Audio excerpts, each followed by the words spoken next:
Peggy 18.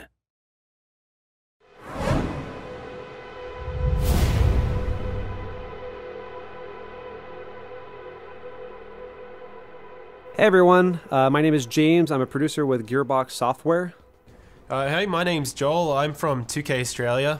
In case people haven't seen the news lately, 2K Australia and Gearbox Software are collaborating on an all-new Borderlands title called Borderlands the Pre-Sequel. Now, this is a full new standalone Borderlands title which is coming to Xbox 360, PlayStation 3, and Windows PC in the fall of this year. And we're here to give a run-through of the demo that we prepared for PAX East earlier this year. So why don't we get stuck into it? Yeah, alright, so right now we're looking at Athena, who is one of the new playable characters. She's a sort of a famous NPC from Borderlands 1 DLC, the General Knox DLC. Right now we're putting our skill points into the Phalanx tree, which enhances her kinetic aspects, which is this energy shield that Athena has that allows her to absorb attacks from enemies and throw it back at them. Alright, let's go ahead and get looting. Over here we have one of our new loot chests. We're going to go and open up and we're going to see what we've got inside. Alright, looks like we have one of our new cryo guns. Cryo is a new ice elemental that we've introduced in the pre-sequel. Fires ice bullets that allow you to freeze enemies and shatter them. We also have the laser gun, which is a new gun type. So it has different kind of laser attacks. Each manufacturer has their own kind. Right now we're looking at the Maliwan laser gun, and we might run into a couple of different types later on that we can show off. This is the Oz kit. This is an O2 kit. You need O2 because you're on the moon surface of Pandora's moon surface, Elpis. And Elpis is just like Earth's moon in the sense that there's a very thin atmosphere, very low gravity, so you need oxygen, but there's not really much on the surface. Looking at our other playable character, Wilhelm, you might have seen that there's a sort of a shimmering bubble over his head. That's his oxygen bubble. That allows him to breathe on the surface. The entire time that you're out there, you're losing oxygen, but don't worry. We've got plenty of stuff in place to make sure that you always have opportunities to get more O2. Case in point, we've just found one of the air geysers. You run on top of one of these things and it's going to fill up your oxygen. This is really important, not just because you need oxygen to breathe and live, but because we have some new features that we've added that use oxygen. Joel, why don't you tell us some about that? Yeah, so when we were bringing in this oxygen system, we didn't want to bring in something that was annoying to players and a resource to manage. We wanted to bring in something that could give them cool new abilities. So you can see we're on the moon, you can already do low gravity jumps, but if we jump and then press jump again, you'll actually vent some oxygen and you'll do a boost. It'll allow you to go a little bit higher. You can also kind of push yourself forward. So why don't we do a jump and then boost forward? And one of the other cool things you can do, it's kind of my favorite thing to do in the game at the moment. It's technically called a slam, but I like to call it a butt stomp. If you jump up in the air, press jump again to boost, and then press crouch, you actually slam down to the ground and do an area of effect attack. It's a great way to manage crowds, to shove them back, because if you're in a low gravity area, you can push them back pretty far, which might be the edge that you need to either like run away or focus on one guy before you deal with the rest of the crowd. Alright, now we're going to go ahead and move into the next area. This is the comm facility. There's a signal that's being jammed that you need to take care of so that you can get back up to Helios, which is the moonshot facility. In the pre-sequel, Jack is in charge of Helios. He's not the Hyperion CEO yet that you know from Borderlands 2. Right now he's just managing the station, and you've been kicked off it and you got to get back. Coming from that comms facility. Get in there, switch it off, because things are getting really interesting up here, kiddo, and in a not fun kind of way. What's your bum in there? Reed Biller owns that place now, and I've heard he's a right nut job. You probably would have heard a bit of an Australian accent there. During the development of the game, it just so happened that the moon kind of turned into Australia. Alright, now where we are right now, there's this big gap. You wouldn't be able to make this jump normally in Borderlands, but with the oxygen system, we can kind of push out this jump. So let's go ahead and see if we can clear that gap.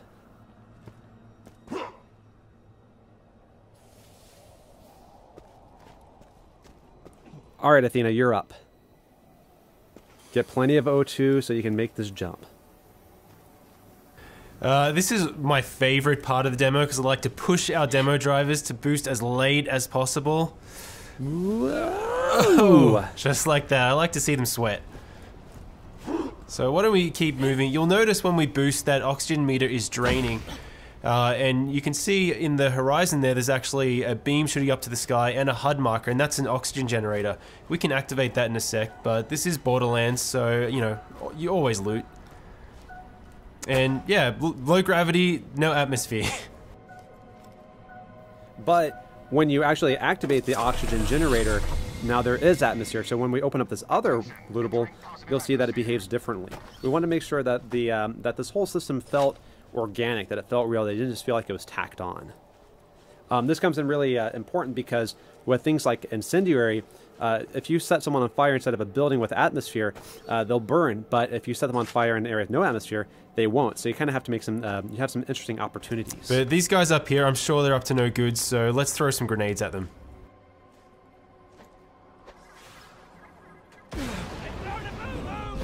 Oh. So in low gravity, you get blown up by a grenade, you go flying into orbit. Very awesome.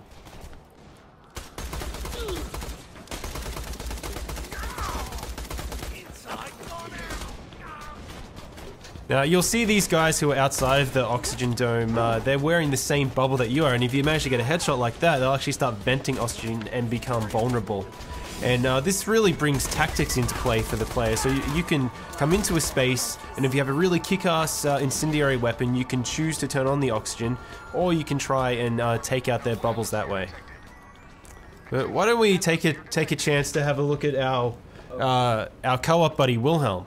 So people probably remember Wilhelm from Borderlands 2. It was the big robot that you fought right at the beginning, the first big boss. In this game, he starts out just as a man because this is his origin story as well as many other characters.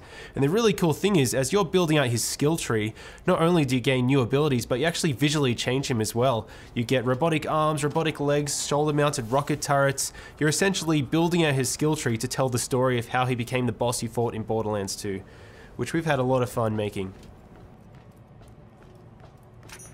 But I think it's probably time to show off our first new action skill for Borderlands the Pre-Sequel. What do you think, James? Yeah, it sounds like a good idea. We're coming up on the barrier here for the comp facility. This is being run by the Scavs, which are the scavengers. They're essentially moon bandits. They're not going to let us in without a fight. They're even bringing out some heavy hitters, some turrets, but luckily we've got our Aspis to help us with that. Let's try to absorb as much damage as we can and throw it back at them.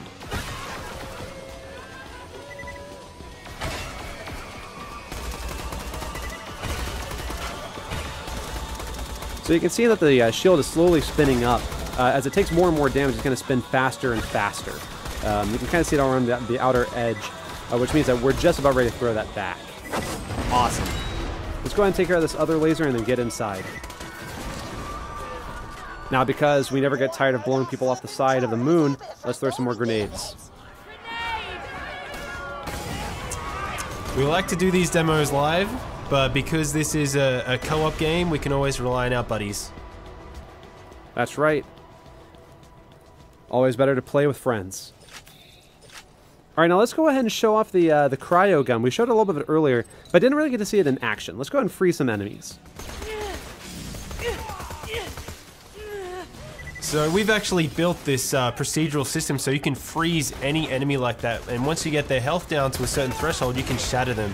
It's not an instant win button because you do need to get their health down low, but when you manage to do it, it's really satisfying, and it's different every single time. Now we're going to go and divide and conquer so we can wipe out these scavs a little bit faster, and then we're going to try to meet back up in a little bit. Athena, freeze this guy and try to stomp him.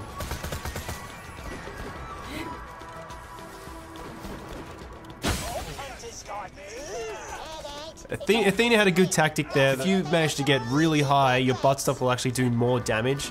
So if you freeze someone, you can butt stomp down and shatter them from above. Now, you can do more than just freezing them while they're on the ground. We've got some jet fighter, some sort of jetpack enemies. Let's try to freeze them while they're in the air.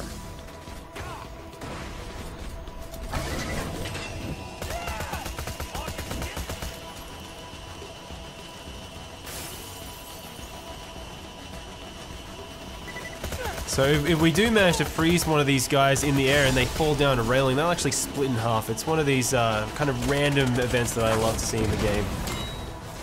But this is also a new enemy, the Badass Outlaw. Now, this guy's pretty big, and because of the low gravity, if he charges into you, he can actually knock you pretty far.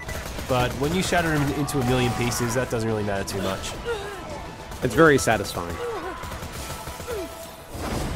I bloody want you to live, so I can snap their smug neck myself. You all right? Thanks, but let's Feel free to be killed by any of my highly professional men. Now, we did get a new skill point while we were out there, so let's go ahead and allocate that. We're going to put it into the ultimate skill in this tree, which is Wrath of the Goddess. This will allow Athena's shield to bounce around multiple enemies inside of a sort of like a close circle. This is a great way to manage crowds. Oh, Wilhelm, it looks like he got something. What is that? So that's the Dar laser. That's kind of like a bolt laser. Athena, you picked up the Maliwan beam laser before, and as James said earlier, you have multiple manufacturers, you have the procedural weapon system, so players can expect to see a whole variety of different types of lasers when they play the game.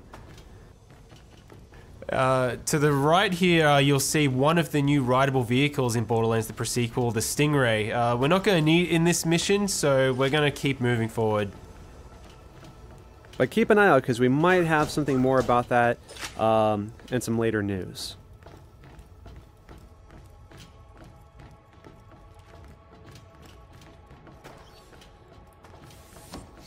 Alright, looks like we found another loot chest. Let's pop this open and see what we have. Let's see if we have a new Oz kit over to the right here. So what does this Oz kit do? Let's see. So it looks like it increases your oxygen meter. It allows you to create an oxygen bubble, which comes in really handy when doing a slam. So let's go ahead and give that to Wilhelm and see if we can do some damage with it.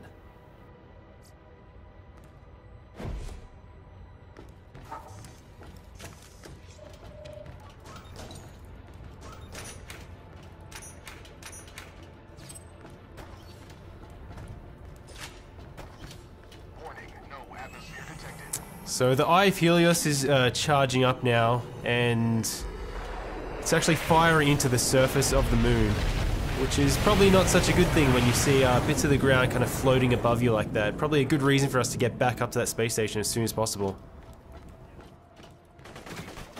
Alright, so we've got a group of enemies coming up, and so we're going to use our buddy Wilhelm to help us charge up our shield so we can get it going. Because you can use friendly fire to charge up Athena's shield. Let's try and take out all those guys at once. Nice. Awesome. Alright, Wilhelm, yep, butt stomp time.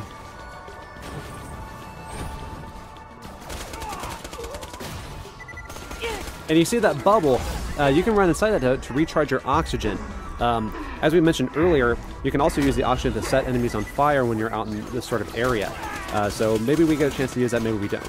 Yeah, it is a really good combo if you get that oxygen bubble with the fire to burn enemies, but I really love getting the cryo one as well, so if you jump down from high enough, butt stomp and shatter and freeze a guy all in one go.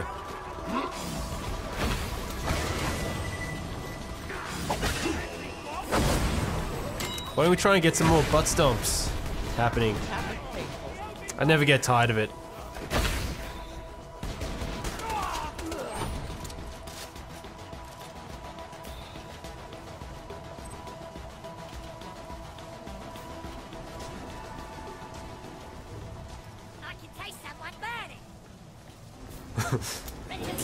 So we've got some little scabs and a little outlaw here. This is a really good opportunity to try and charge that shield right up, so absorb some more damage. It's fully spinning now, so just move back a little bit, Athena, and fire it off.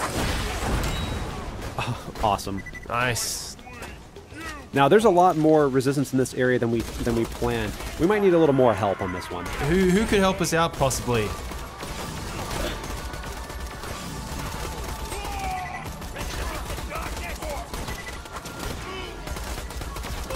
Uh-oh. Alright, we really need some help now. We need some help. And we have playable Claptrap. For the first time ever in a Borderlands game, you get to play as Claptrap. And he's going to help us out a little bit in this fight.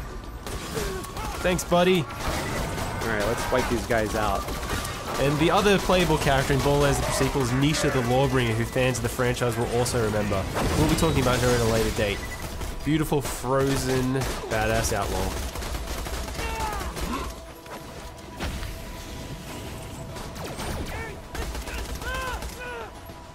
So yeah, we should probably head in here and try and disable that signal so we can get up to the space station.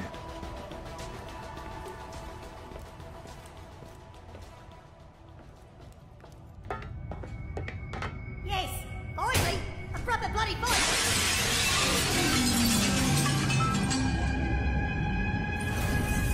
Guys, the freaking talk! We can love this. All right, you better get him, Athena. Getting close.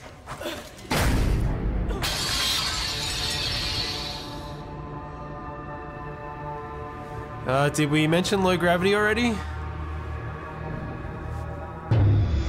Awesome. Well, hey, thanks everyone for staying tuned for Borderlands the pre-sequel, coming to you this fall. That's spring for all the Aussies out there. You coming?